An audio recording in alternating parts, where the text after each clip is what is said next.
Motion detection of the Viofo A229 Pro and the Vueroid D21 4K. A lot of times people think it draws no current at all unless there's actually motion, which is actually completely false.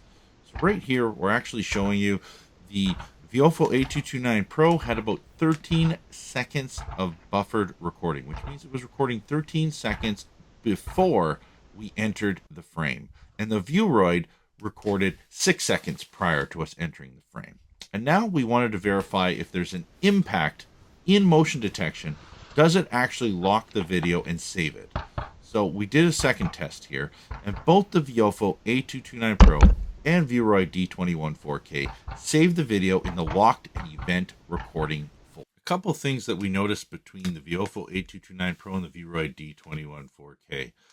First thing is the actual video quality.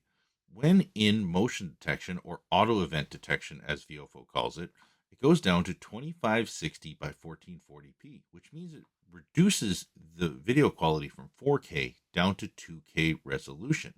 And when we look at the Vueroid actually has 3840 by 2160, which means it still remains full 4K video resolution in the motion detection parking mode. The other noticeable difference is there's a 45-second video file, Viofo A229 Pro, and a 30-second video file with the Vueroid.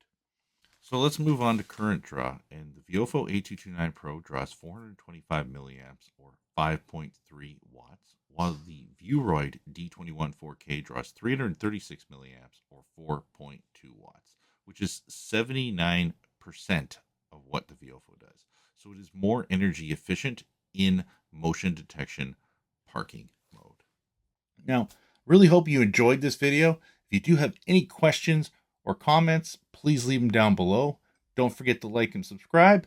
And if you are looking to support us, we are in Greater Vancouver and Greater Toronto. We do offer on-site installation where we come direct to you, and we do ship to the United States and Canada. Cheers.